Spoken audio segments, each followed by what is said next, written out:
Hello, hello mga bestie! Good morning! So, ngayon ay July 27. So, ngayon pupunta kami ng Bulacan, tsaka Nueva Ecija. Sa Bulacan, dadalawin ko yung tatay ko kasi matagal ko na rin siyang hindi nakikita. Sa Nueva Ecija naman, dadalawin ko yung nanay ko sa puntod niya. Kasi, di ba, 9 years na akong hindi nakaka-uwi. Yung sasakyan na parang pa-jeep yung style, dun kami sasakay. Kinabel. Bali, aarkilahin na lang namin. Tapos, driver din yung asawa ni Bel. Kaya, kasama din siya sa pagpunta namin sa Bulacan tsaka Nueva Ecija.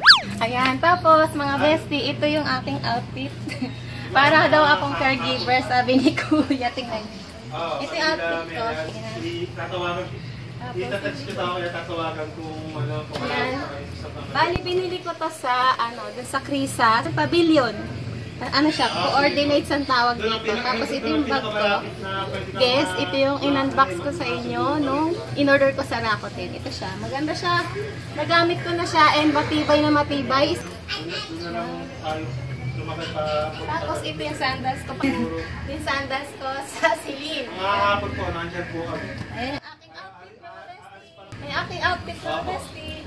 Sige po. Salamat. Mga besting na niyo yung dingding. Kakulay ko. Oh. Kakulay yung dingding.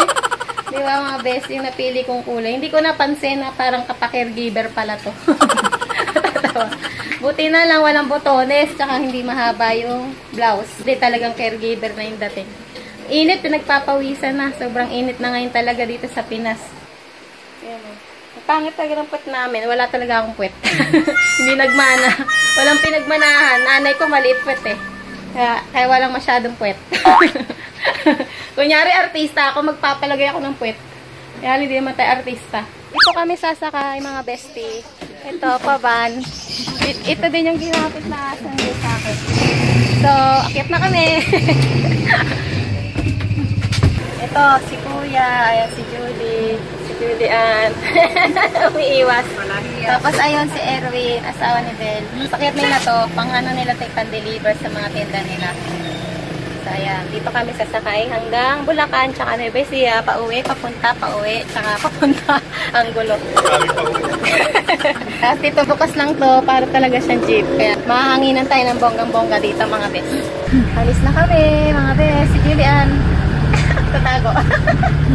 Tago talaga.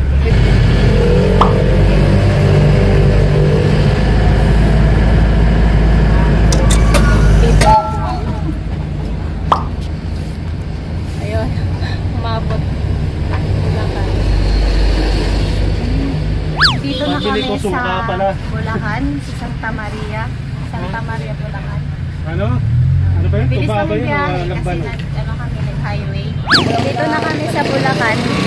Nandito yung boyfriend ko, si Jollibee. Jollibee, boyfriend ko. Ayun yung ex ko, McDonald's. Dito kami, ayan, sa Santa Maria, Bulacan. Madaming establishment. May PNB pa dyan. May Mercury. Nag-iintay kami kay stepmother kasi dito kami magkikita ang aking stepmother. Ito yung sinakyan namin. Mainit sa loob kasi walang aircon. Si Kuya, inaantay ni stepmother. Ayan yung palengke ng Santa Maria, Bulacan. Sa Palawan din sa isa ko nga sa mga pa. Ito yung daanan na palengke. Papunta sa bahay ni tatay. Nakakamiss yung mga ganyang palengke, mga bes. Mga tinda-tinda sa labas. Yan, ang special pa sa lubong dito, mga chicharon. Kaya lang, bawal na sa atin yun, mga bes. Tatanda na natin. High blooded na. Hindi na pwedeng kumain ng chicharon. Dito na po kami sa bahay ng tatay ko. Malapit na sa bahay nila. Medyo maputik po gawa ng bumagyo dito sa amin, sa Pinas. Ito po yung lugar ng bahay ni tatay. May kambing pa. Ito yung pinakabahay nila, mga bes. Nakasurvive naman sila. Tapos yung kapitbahay, anak ni stepmother, yung sa kabila. Kamusta anong tanghalian nyo? Tanghalian na kayo? Kasama na lang kayo sa Jollibee. Ito po yung tatay ko. Hello, tay-tay. Kamusta? Tatay ko. Yan, stepmother ko yan. Naiyak kayo? Naiyak kayo, Nay. At naiyak kayo, Nay. Si Jeric, kamusta? Oh, binata na to. Nakita ko to ng bata pa siya sinama ni tatay. So, ayan, kumain kami sa McDonald's. Dapat sa Jollibee kami kakain, kaya masyadong madaming tao doon. So, dito na lang kami sa McDonald's kumain nila tatay at nung kanilang apo na si Jeric. So, ayan yung bandingan kami, kaya hindi na ako nakapag-vlog dyan mga bestie. So, yun. Pagbiyahe naman kami ng Nueva Ecija. So, ngayon, alas 2 na ng hapon. Siguro gabi na kami makakarating doon kasi malayo-layo yung Nueva Ecija.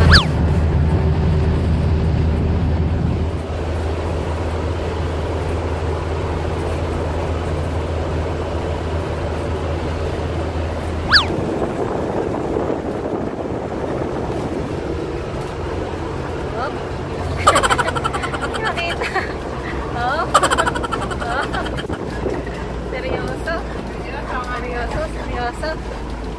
No?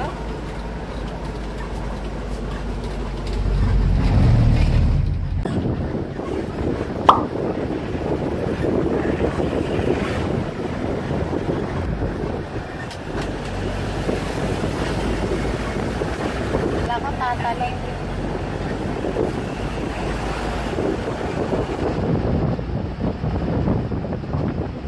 Ito yung puntod ni nanay.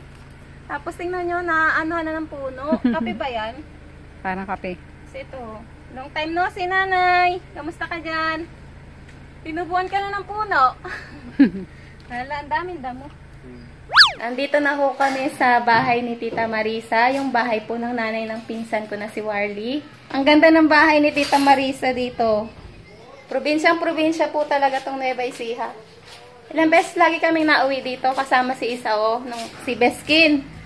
Nung nakaraang 2015, hindi pa ako nagbablog noon. Ito yung harap na bukid na bukid. Ito yung bahay ni Tita Marisa. Dati yan yung bahay ni tatay ni Kuya Efren, yung asawa ni Tita Marisa. Dati may tindahan si dito, si Angel Si Angel. Ang laki na ng anak ni Angel. Dati may tindahan si Tita Marisa dito na wala na. Giniba na niya. Ayan yung bahay ni Tita Marisa. Ang ganda, luwag. Masarap to.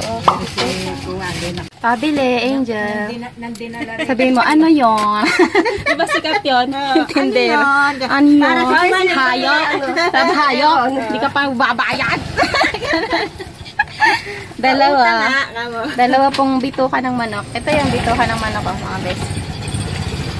Tapos, lalagyan ng suka. Oo nga eh. Ito, dalawang bituka ng manok. Ay, lagyan ng suka, mga best. Ayan. Ito po, kamag-anakan po namin. Kaya hindi ko na po matandaan. Ito po si nanay, kamag-anak po. Hindi ko na rin po matatanda yung mga si Angel, ayan.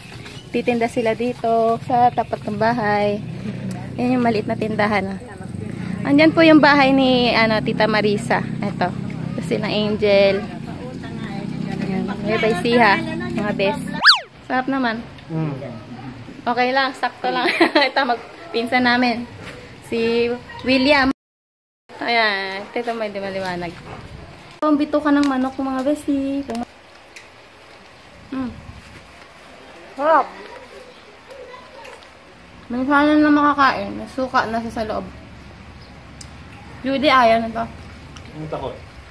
Takot daw. Masarap to ulam, no? Ito itsura niya, oh. Sarap siya. Pangpulutan. Hop. Ito kami ngayon sa sasakyan ni aking pinsan na si William. Ayun. Yan. William Martinez. William Martin, ang pogi-pogi. Tapos, napunta ulit kami sa cemetery, mga best. Ito yung sasakyan nilang pang-anti-service. Nag-business sila ng Japan surplus dito sa Nueva Ecija. Nag-aano sila, nagbibid ng Japan surplus. Punta ulit kami ngayon sa cemetery kasi maya-maya mga best ay uuwi na kami pa Laguna. Kaya silipin ulit namin si nanay dun sa kanyang punto.